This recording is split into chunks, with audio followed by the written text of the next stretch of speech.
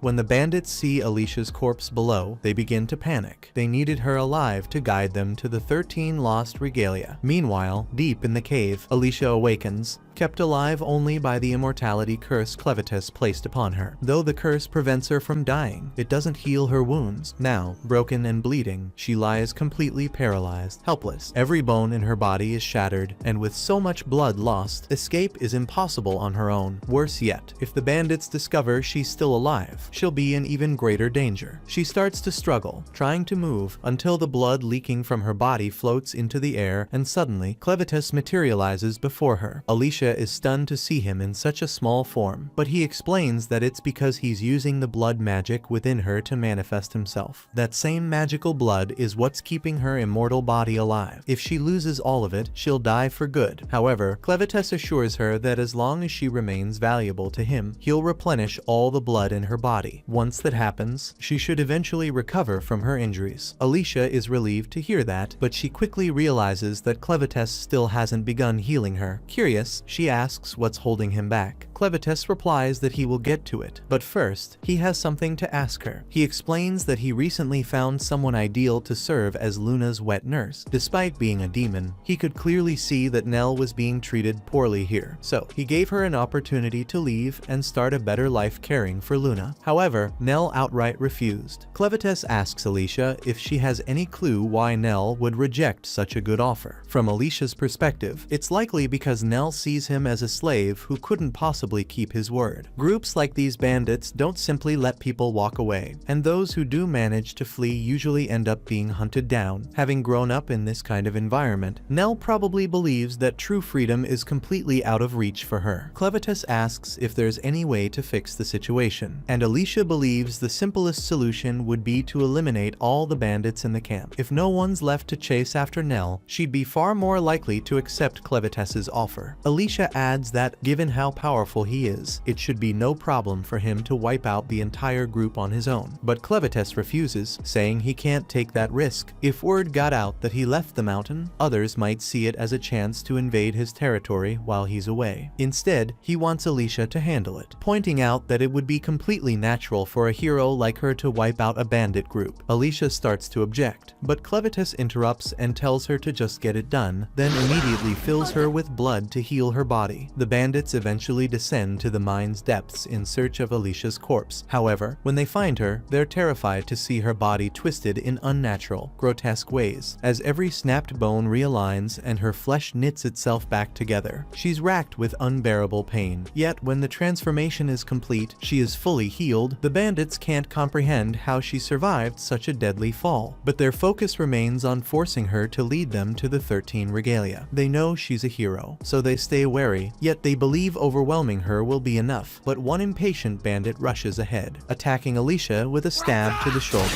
Alicia takes his arm, drives her fist into his face, then snatches his sword and eye patch. She hates being pushed into violence, but these bandits are beyond redemption, leaving her no choice but to end them. With Alicia handling the bandits, Clen's only task now is to find Nell and make her believe that escaping this place is actually possible. Meanwhile, Nell makes her way back to the tavern, where Carm has been anxiously waiting for her. She's been worried sick. She can't stand seeing Nell constantly mistreated and beaten, but when it comes to the bandits, there's nothing she can do to stop them. Nell is really grateful for Carm's kindness, but there's still plenty to do. Carm asks her to begin by cleaning up the dishes. She then observes that Nell seems unusually cheerful despite her injuries, so she asks if something happened. Nell hesitates to call it something good, but she confesses it did brighten her spirits. Nell questions Carm about the outside world, which surprises Carm since Nell has never shown curiosity like that before. Carm wonders why she's asking, so Nell clarifies that, unlike Carm, who was taken to the camp, she was born there and has never seen the outside. She assumes Carm must have some knowledge of it. Carm admits she's aware of the outside world, but she doesn't have many fond memories of it. Like most of the women brought here, she either lost her home or never had one, so it's not something they discuss much. She then asks Nell why she's suddenly so interested in the outside. Nell responds by saying that someone asked her if she wanted to leave. Carm slaps Nell hard for daring to say something like that, especially with bandits still all over the place. The bandits see them as nothing more than disposable slaves, only useful until they're not. That's why all the women have had to stick together and protect each other. If Nell wants to survive here, she can't go around saying things like that. Right then, Vroko walks in, having overheard everything. Carm gets really anxious, unsure of what he might do. She asks him why he's there, since he almost never visits the tavern, but Vroko simply says he heard about a baby and wanted to see for himself. Carm then turns to Nell and asks her to tell Vroko where the baby is. Nell says that the last time she saw Luna, she was in the stables. Vroko says he'll go check for himself, but before heading out, he tells Nell to come with him. The tone in his voice makes it instantly clear to Carm that this isn't a good sign. She tries to intervene, but she has no power in this place, so there's really nothing she can do. Meanwhile, Nell has no idea what's coming her way. After Vroko takes Nell away, Carm slams her hands on the table in frustration, furious because Nell was the only one around who could care for the babies, but Vroko clearly doesn't care about any of that. Carm tries to convince herself there was nothing she could have done, that Nell brought this on herself by mentioning leaving in front of Vroko, but deep down, she still feels awful about what's going to happen to her. Right then, Clen appears with Luna in his arms, catching Carm off guard since she hadn't heard him enter. She quickly assumes he's simply there to feed Luna. With a heavy heart, she informs him that Nell is gone and likely won't return. Carm isn't happy about it, but sadly, that's just how things work around here. Clen doesn't understand what Carm means by that, so he demands an explanation, and one look at Clen's eyes tells Carm that he's very serious about making sure Nell is alright. Meanwhile, Vroko leads Nell down an old stairwell, and Nell is amazed because even though she has lived her whole life in this camp, she has never seen this place before. Vroko explains that this area was once part of a massive magic ore mine, and that magic ores have countless uses. For instance, the lamp he's holding works by combining crushed magic ores with insect oil to create a flame. He goes on to say that before turning to a bandit, he spent a lot of time studying how magic ores could be used, especially how they react when mixed with different liquids to produce unique effects. Just then, Nell stumbled upon a skull on the floor, and she thinks this might not be good. Vroko turns out the lights and Nell begins to panic because this place is pitch black, so she can't see anything in here. She pleads with Vroko to turn the lights back on and Vroko obliges, but once Nell can see again, she's horrified to find Vroko's pet monster standing behind her. A key part of Vroko's research involved creating special mixtures to control demons like his pet Betty. This ability is what helped him take over as the bandit camp's leader, but as the leader, he can't afford to show mercy to someone like Nell after she openly talked about escaping. That's why he's decided to have Betty execute her. Once Nell fully grasps what's happening, she starts to panic. In a desperate attempt to flee, she takes off running, but Vroko quickly commands Betty to eat her. Betty immediately chases her. As Nell stumbles forward, struggling to get away, her mind flashes back to Clen's offer, and she deeply regrets not accepting it, wondering if things could have been different. Just then, she spots Clen holding Luna at the other end of the tunnel, and the last thought that goes through her mind is how sorry she feels for not being able to take care of Luna anymore. In that instant, Clen gets eaten by Betty and is swallowed whole, so she's gone. Luna bursts into tears at the horrifying scene, but Clen calmly tells her that this is simply how the world works. Monsters need to eat, and he can't fault it for following its nature. If anyone is to blame, it's him, for not getting there in time to save Nell. He's frustrated over losing someone as valuable as her, but at this point, there's nothing he can do. Clen then shifts his focus to Vroko, puzzled by the fact that a proud troll from the western forest would ever bow to someone like him. Vroko, on the other hand, thinks Clen must be out of his mind to be throwing insults at a time like this. He has no clue how Clen even managed to show up, but in the end, he figures it doesn't really matter. He orders Betty to eat Clen too, but to his surprise, she doesn't budge. Confused, he glances up at her to figure out why, and is stunned to see that Betty looks completely terrified. He's never seen her this scared before, and strangely enough, she won't even get close to Clen. She was utterly terrified, so much so that she reflexively vomits Nell up. However, Nell is drenched in stomach acid and has lost an arm and a leg, leaving her in terrible shape. Though she's badly mutilated, she's still alive, so Clen uses his abilities to counteract the acid. Then, he gently places Luna beside Nell so she can offer comfort in Nell's last moments. Clen then uses one of his shadows to carry Luna and Nell away while Vroko isn't looking, and by the time he turns back to face Clem, Vroko is shocked to see that the other two are gone. He thinks Clem must have done it by using some sort of magic, but Clem has no idea what magic even is. Vroko believes Clem is only pretending not to understand, since magic is the only possible explanation for everything he's done. In simple terms, magic involves using magic stones and certain ingredients to produce supernatural effects. For instance, the drug hidden in Vroko's coat was crafted from arcanasite, certain herbs, and the larvae of a parasitic fly. In short, it reduces anyone but him to complete idiocy. After using the substance on Betty, she became totally obedient to him. Vroko pours the drug into his fire, releasing a cloud of steam the moment Betty inhales it. She snaps, losing all sense of control and charging at Clem in a furious frenzy. Clem's body is tossed around like nothing, unable to fight back properly since he can't access much of his power in human form. As Clem is sent flying through the air, all he can think about is how furious he is that Alicia never said a word to him about magic. Meanwhile, Alicia is still in the middle of battling the bandits, having already taken down a dozen of them, but there are still plenty left, and the sword she snatched from one of the bandits has already snapped. If she plans to slaughter every last one of them, she'll need a stronger weapon. With that in mind, she bolts straight out of the cave. There are still about 50 bandits remaining, and even with her immortal body, exhaustion is still a threat. If she burns out before finishing them off, she's done for. Alicia finally reaches the water, only to find the monsters lurking at the surface, ready to devour her if she dives in. So instead, she climbs to the top of the scaffold, planning to lure the bandits after her. Once enough of them have followed her up, she cuts the support ropes, sending most of them crashing down into the water below. With so many bodies in the water, the monsters go wild, tearing through the bandits one by one in a bloody feast. Meanwhile, Alicia manages to slip past unnoticed by hiding inside a barrel. Since she doesn't have to worry about drowning, she just lets herself sink to the lake's depths, right where the legendary sword awaits. That was episode 3. Subscribe to not miss the next part and watch the next video on screen.